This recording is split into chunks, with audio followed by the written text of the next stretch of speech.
ठीक है माता जी। 5.14 से भी रिलेटेड एक सवाल था।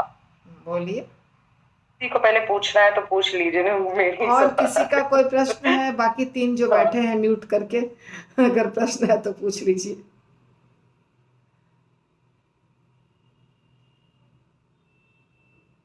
लगता है किसी का प्रश्न नहीं है।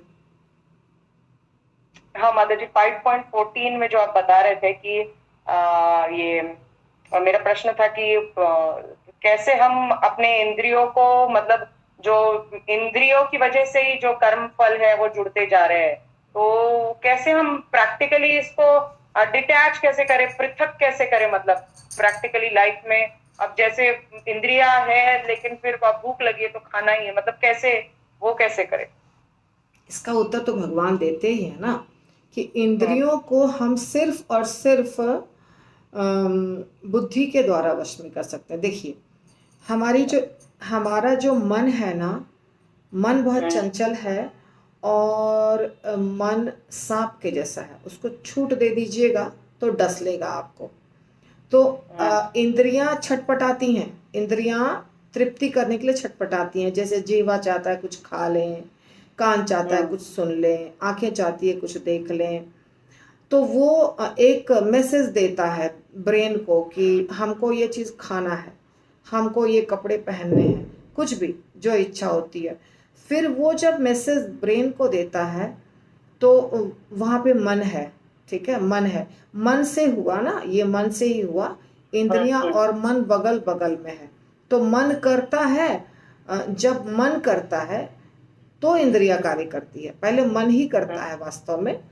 इंद्रियां तो स्वतंत्र नहीं है। इंद्रियां मतलब एक्चुअली ये नहीं इंद्रियां होती है, ये तो बॉडी है जो जिससे इंद्रिय तृप्ति होती है। इंद्रियां एक सटल चीज है जो जो इस शरीर के माध्यम से अपने आप को तुष्ट करती है। इंद्रियां, ये हाथ इंद्रियां नहीं है। वो हाथ कर्मेंद्रियां है, कान कर्मेंद्रियां है, लेकिन ज्ञानेंद्रियां है। ज्ञानेंद्रियां और कर्मेंद्रियां 10 है। पर इंद्रियां जो होती हैं वो अलग चीज है, वो सूक्ष्म होती है। तो इंद्रियां जो है वो चाहती हैं, उसने पहले भोग किया है इसलिए उसको फिर से भोग करने की इच्छा होती है। यानी कि मन को इच्छा होती है हम भोगें। इंद्रियां सपोर्ट करती हैं, भोगने में सहायता करती है। अब मन जो है वो कह रहा है कि हमको करना है। इसका एग्जाम्पल आप समझ सकते हैं, एक एग्जाम्पल से आपको बताती हूँ। भगवान कृष्ण और अर्जुन रथ पर बैठे हैं, जो आपके भगवत गीता में फोटो होता है ना, अगर अपने पास भी भगवत गीता है, इसको देख के समझिए। हम्म। ये घोड़े 5 इंद्रियां हैं हमारे। ठीक है। हम्म। और हम्म। ये जो चाबुक है ना, चाबुक, हम्म। हाँ, ये चाबुक है। चाबुक नहीं, ये ऐसा लगा हुआ है, रस्सी रस्सी है हाँ। ये 5। हाँ। हाँ। इसके द्वारा ये 5 इंद्रियां कंट्रोल में आए आए हुए हैं। ओके। हम्म। ये रथ शरीर है, ये हम्म। अर्जुन आत्मा है, हम्म। और कृष्ण बुद्धि है। ठीक है। और ये हम्म। लगाम जो है ना, ये मन है। हम्म। अभी समझ में आया? हम्म। अब ये मन जो है ये कहता है कि हमको कुछ करना है, कुछ एंजॉय करना है, मन कह रहा है। और ये घोड़े जो हैं इसको लगाम ने यानी मन ने छूट दे दिया है। मन ने घोड़े को ढिलाई कर दिया, मतलब ठीक है तुमको जहाँ जाना है वहाँ जाओ, कोई बात नहीं, ऐसा मन कर रहा है। यानी मन कह रहा है इंद्रियों को जो तृप्ति करने की इच्छा है कर लो, पूरा छूट दे दिया है। लेकिन ये लगाम किसके हाथ में है? बुद्धि के हाथ में है। तो बुद्धि जो है, ये बुद्धि का कार्य है कि लगाम को टाइट पकड़े। अगर बुद्धि लगाम को छोड़ दिया तो लगाम इंद्रियों को छोड़ देगा, और लगाम इंद्रियों को छोड़ देगा तो ये 5 घोड़े 5 दिशा में जाएंगे। 5 घोड़े क्या है? एक कान है, एक आंखें हैं, एक जीवा है, एक त्वचा है, एक नाक है। ऐसे 5 इंद्रियां हैं। 5 इंद्रियां हैं और ये मन है, लगाम, और ये बुद्धि है। तो अभी आप देख लीजिए, मन ने सारे इंद्रियों को छूट दे दिया और इंद्रियां पांचों 5 दिशा में जा रही हैं। और ये ढीला करके बैठा है, बुद्धि मन को ढीला करके बैठा है। तो इसका मतलब ये रथ क्या कहाँ जाएगा? रथ, ये जो शरीर है, शरीर रूपी रथ है, ये तो अभी इसकी तो दुर्गति होने वाली है, क्योंकि इंद्रियां आउट ऑफ कंट्रोल है। और इसके अंदर आत्मा बेचारा बैठा हुआ है, अर्जुन। अर्जुन आत्मा है। अब ये आत्मा भी उधर ही जाएगा जिधर शरीर जाएगा। शरीर है रथ, जिधर रथ जाएगा उधर आत्मा को जाना पड़ेगा, क्योंकि आत्मा तो बैठा है। इसका मतलब ये कंट्रोलिंग सिस्टम कहाँ से हो रहा है? कंट्रोलिंग सिस्टम यहाँ से हो रहा है, बुद्धि। तो बुद्धि में यदि कृष्ण बैठे हैं, हमारी बुद्धि में यदि कृष्ण बैठे हैं, यानी कि शास्त्र है हमारे बुद्धि में, भगवत गीता, भागवतम इत्यादि शास्त्र हमारे बुद्धि में है, तो ये लगाम को टाइट रखेगा, यानी मन को टाइट रखेगा। मन को टाइट करके रखेगा, इंद्रियां टाइट रहेंगी, और फिर शरीर और आत्मा सब सही जगह पर रहेगा। तो हमारे बुद्धि में कृष्ण को रखना होगा, यानी कि शास्त्रों का अध्ययन करना होगा। शास्त्रों के अध्ययन के बिना कभी भी बुद्धि सही ढंग से कार्य नहीं कर सकती। हमारे बुद्धि में जो हम फीड करेंगे वही रहेगा ना। करेक्ट। बुद्धि जो है उसमें हम जो फीड करेंगे, अच्छा बुरा जो फीड करके रखेंगे वही है उसके पास। मान लीजिए अभी आप देखिए एग्जाम्पल, आप एक जगह कहीं फंस गए हैं, किसी रूम में फंस गए हैं, किसी ऑफिस में फंस गए हैं, और अभी आपके पास मोबाइल है, लैपटॉप है, हर चीज़ है, ऑफिस का दरवाज़ा बंद हो गया है, सब लोग लॉक करके चले गए, आप उसके अंदर फंस गए। क्या अभी आप क्या करेंगे? आपके पास जितनी बुद्धि आज तक आपने अर्जित की है, उस बुद्धि के आधार पर सोचेंगे कैसे मोबाइल चलाऊं, किसको फ़ोन करूं, मोबाइल डिस्चार्ज है तो अब क्या करूं, या लैपटॉप आता नहीं है चलाने, या दरवाज़ा कैसे खोलूं, कैसे निकलूं उस प्रॉब्लम से, कैसे बाहर निकलूं। तो आपके पास जितनी बुद्धि है उस बुद्धि के आधार पर आप प्रयास कर सकते हैं। यदि आपने कभी कोई बुद्धि प्राप्त नहीं की, कोई ज्ञान नहीं है, तो आप नहीं कर पाइएगा। तो इसी प्रकार हम जब विकट स्थिति में फंस जाते हैं, जैसे अर्जुन फंस गया था, तो अर्जुन का दिमाग नहीं काम कर रहा था, तो कृष्ण से उसने पूछा कि मैं क्या करूं, मेरे लिए क्या उचित है, बताइए। इसी तरह हम जीवन में बहुत बार फंस जाते हैं। हमारे घर में प्रॉब्लम आता है, हमारे ऑफिस में प्रॉब्लम आता है, वर्क प्लेस पे प्रॉब्लम आता है, बच्चों के प्रॉब्लम्स आते हैं, जीवन मृत्यु का प्रॉब्लम आता है, बीमारियां आती हैं, फाइनेंशियल प्रॉब्लम आते हैं, डिस्प्यूट होता है, फैमिली मैटर में डिस्प्यूट होता है, फ्रेंड सर्कल में होता है, हर जगह प्रॉब्लम्स होते हैं।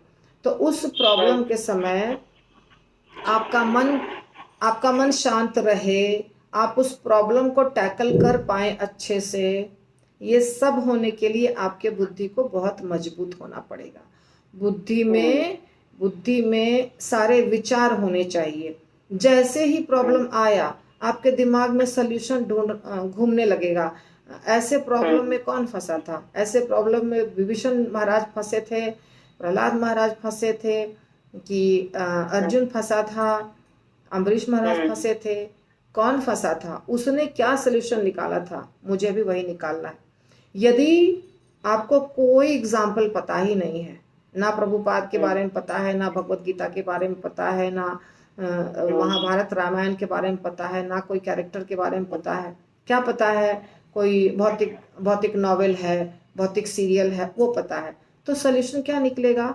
उस सीरियल में उस वैम्प ने क्या किया, उस है ना, वही सोचेंगे ना, क्योंकि वहीं तक आपका सोचने का दायरा वहीं तक है। सोचने का जो लिमिट है वो वहीं तक है, वहीं तक बुद्धि जाएगी, उसके आगे बुद्धि जा नहीं सकती है, क्योंकि बुद्धि में है ही नहीं। जब बुद्धि हमारी विकसित होगी, हमारा ये जो ब्रेन है, सबके ब्रेन का साइज एक ही है, पर हम इसमें जो स्टोरेज है कैपेसिटी, इस स्टोरेज कैपेसिटी को यदि हम एनहांस करेंगे, इसको हम बढ़ाएंगे तो ये बढ़ेगा, नहीं बढ़ाएंगे तो कुछ नहीं बढ़ेगा। आज आप एक अनपढ़ व्यक्ति को ले लीजिए जो गांव में रहता है, जिसने कभी किताब कॉपी नहीं देखा है, कोई चीज नहीं देखा, उसके लिए एक छोटी सी चीज, एक छोटा सा इन्वेंशन, जैसे टॉर्च है, पेन है, कुछ भी, ओह ऐसा होता है क्या, क्योंकि उसने कभी नहीं देखा है कुछ। लेकिन आप अगर अमेरिका में चले जाइए, 5 साल के बच्चे को सब कुछ चलाने आता है, क्योंकि उसने देखा है।